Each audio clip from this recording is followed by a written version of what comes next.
Naghanap ba kayo ng cellphone? So, ngayon is i-discuss natin ano ba yung mga tanging katangian sa paghahanap ng cellphone.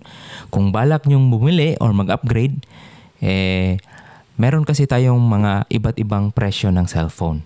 So, sa tingin ko, i-discuss natin kung ano yung dapat nyong i-consider pag bibili kayo ng cellphone.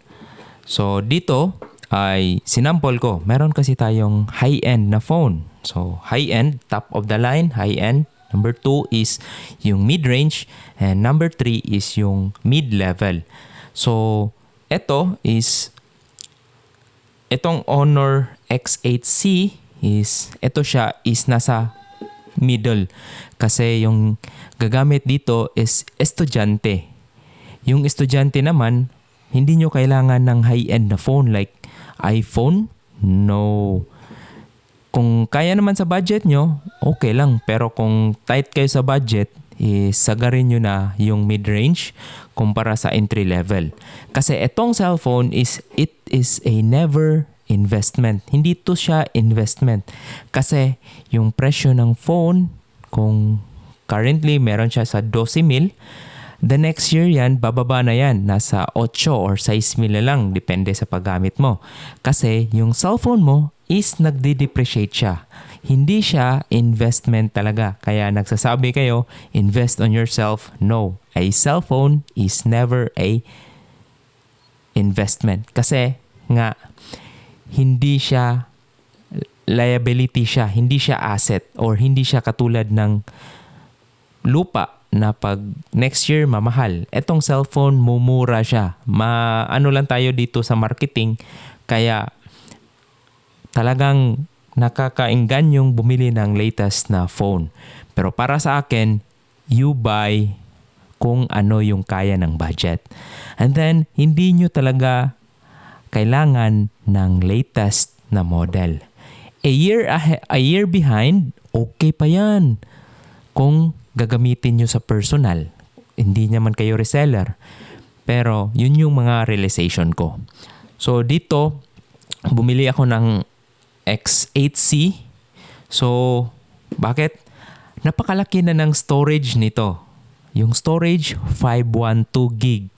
So that's more than enough videos para sa mga school projects or mga vlogging. Tapos, maganda na rin yung camera ni X8C. Hindi tayo mag-uusap sa specs dito. Sa praktikalan tayo sa video na to. So, ito, around 12,000 pesos. And then, sa 12,000 mo, pwede mo na siyang gamitin for 3 to 5 years. Depende po yun sa gamit. Kasi kadalasan yung nakakasira ng cellphone is ginagamit nyo habang kayo ay nagcha-charge. So yun yung kalimitan. Kaya take care. Meron kasi siyang battery. Okay? So dyan sa loob. So pag sa loob, pag Honor kasi is ito yung parang pag sinabi nyong Honor, ito is sister company ng Huawei. Tapos saan ka makakita ng cellphone? Yung mga Samsung na may charger na libre. Dito sa Honor lang. Kaya yun, may fast charger na siya na kasama. Meron na ring phone case. Okay? So, ano pa yung upgrade na kailangan mo? Meron ka ng charger, meron ka ng cable, meron ka ng phone case. Yun. Tapos, pagbukas mo, ang ganda nito. Walang-wala yan. Pag kinumpara nyo yung Honor dun sa mga Infinix or Oppo, syempre, ito is may ano rin siya na brand. May Huawei sister company kasi sa experience ko sa Huawei, yung Nova 5T ko ngayon, ginagamit ko pa siya. That's way back 2018. Then, ito, nasa more than 7 years na yung phone ko na Nova 5T. So sa Honor, nag-expect rin ako. So yung kagandahan nito is yan. Okay? Malaki na rin yung screen niya. So practical ay, yung memory rin nito is 8 GB na. So pwede na rin siya sa gaming.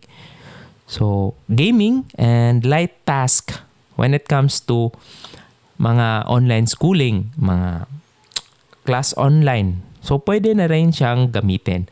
Kaya ito yung kagandahan. Tapos, ang ganda pa ng camera niya.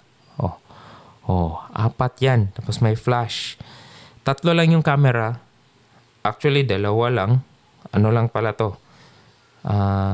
Display. Tapos ito yung 2 camera. Okay? So, meron na rin kasi siyang wide. So, yun. Practicalay lang guys. Hindi nyo kailangan talaga. Kasi yung mga iPhone users, yung mga kadalasan yan, hindi nila na ma-maximize yung iPhone. Maganda lang nga yung kuha ng camera, pero yung mga features niya, hindi talaga nila na ma-maximize.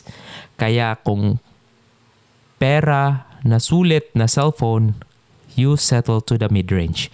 Pero kung marami ka talagang pera and gusto mong mag-show off, then go with the latest phone and the most expensive. Yeah, but for me, hindi na kasi. Kasi yung phone mo is disposable. Magpapalit ka ng phone every 3 years. Kasi gustuhin man or sa hindi, kaya nga palaging nag-update yung Google Play. Kasi yung mobile phone is nag-develop sila ng software. Yung hardware mo dito sa 2025, sa 2028, mabagal na yan kasi hindi na optimize yung mga software pagdating dun sa 2028. Yung 2025 mong hardware, wala na. Behind na yan pagdating sa 2028. Kaya, hindi talaga sinasabing investment yung phone. Kasi ito is part of your disposable liabilities. Babayad ka nyan. Kukunin yung pera mo. Okay?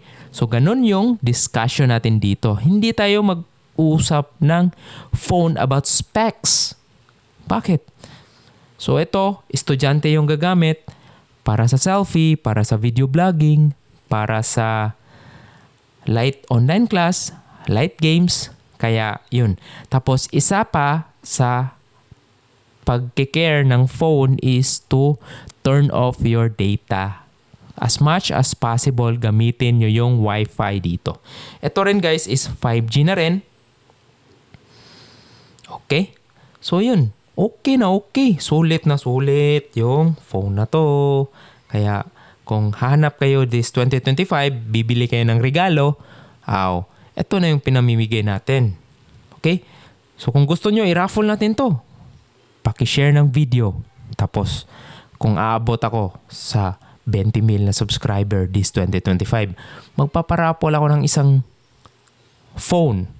Okay? So, this is not my personal phone. So, meron lang nagpabili sa atin. So, ni-review lang natin para sa mga future.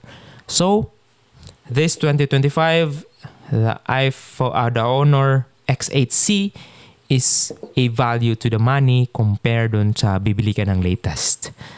Okay?